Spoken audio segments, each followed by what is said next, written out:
All right, just a quick comparison video between David Oman from the Swedish team, and on the right, it's a lefty and it's an indoor player.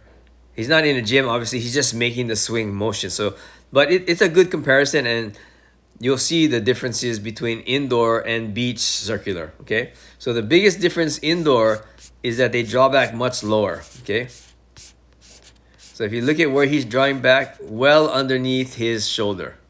Okay, so his hand is getting pulled back well underneath his shoulder.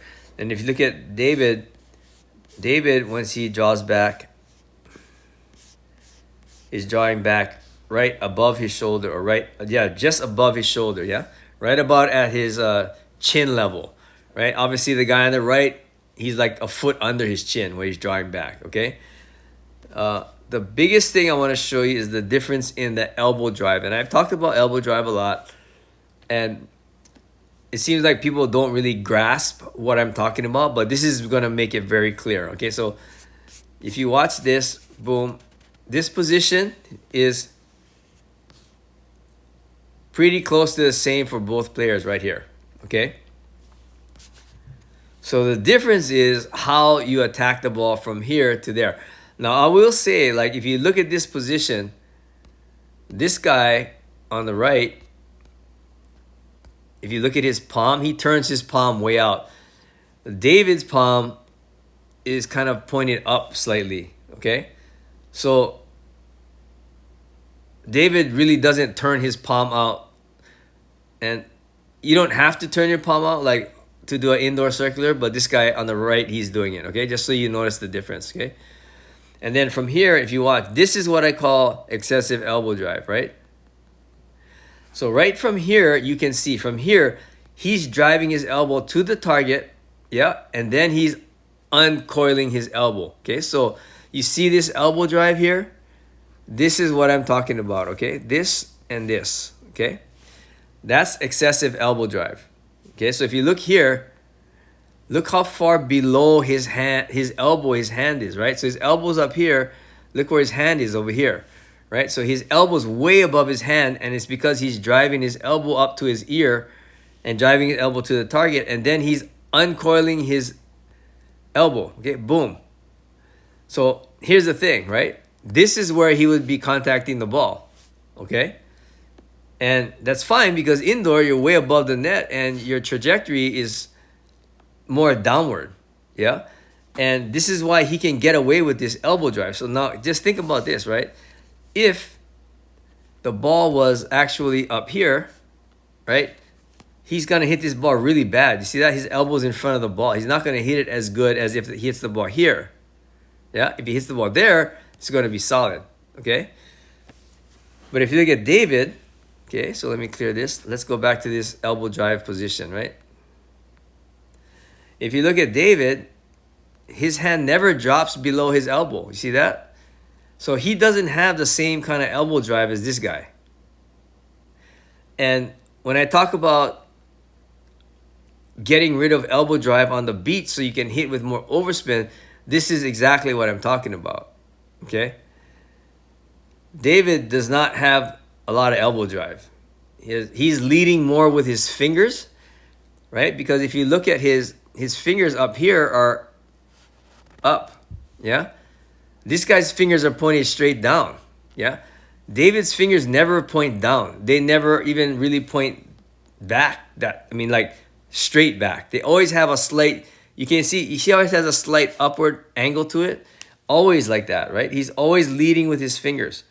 Okay, so let me clear this out. So you can see the difference when we get to here. That's a big difference than this guy here, right? See the difference in the elbow drive?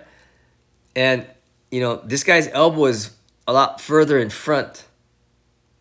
A little further in front than David. So, like, if you look at this, right?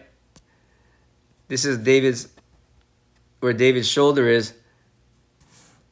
This is where the guy's shoulder is, right? So you can see, like, elbows, David's elbow he's not driving it hard to the ball. It's very slow. He's driving his fingertips to the ball. He's leading with his fingers. And the guy on the right's leading with his elbow. And then from here, he goes and he hits the ball. But like I said, if you hit the ball there, you're good, right? You're fine. But David's not going to be able to hit the ball there. This is from off the net too, by the way, for David. But he's going to hit the ball up right here, okay? So you can see the difference in where he hits this ball. His arm's straight up. His arm's definitely leaning forward, okay? Now again, David's hitting from off the net, and David hits with a lot of overspin. This guy on the right, the guy on the right, I'm not sure, he's going to hit more downward. And when you hit down, you don't even think about really hitting with a lot of overspin. When you hit deep is when you think about hitting with overspin, okay? So that's, to me, the biggest differences. And you can see the difference in the finger drive too, right? So look at David's fingers there, right? Compared to this guy. This guy's not even there yet. Still not there yet, right? Not there, not there. He doesn't have the kind of finger drive that David has, okay? So, those are the differences. But to me, there's two main differences, right? Indoor, your drawback's lower. And indoor, players have a more tendency to do the elbow drive because the set's predictable and they're jumping higher and they're hitting more down, right? For all of those reasons, the elbow drive doesn't penalize them as much as it would on the beach.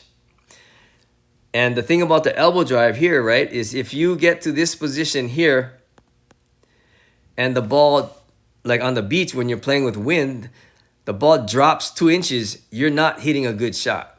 You're going to hit it on your forearm. If the ball blows, 2 inches or 2 inches to the left or 2 inches to the right, it's very hard to hit a good shot because your elbow's leading and then your hand goes down the target line where your elbow is pointing. That's how it works.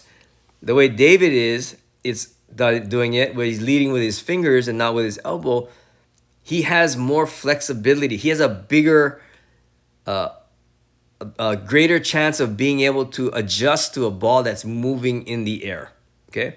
So anyway, just a quick comparison. If you have any questions, post them in the comments as always.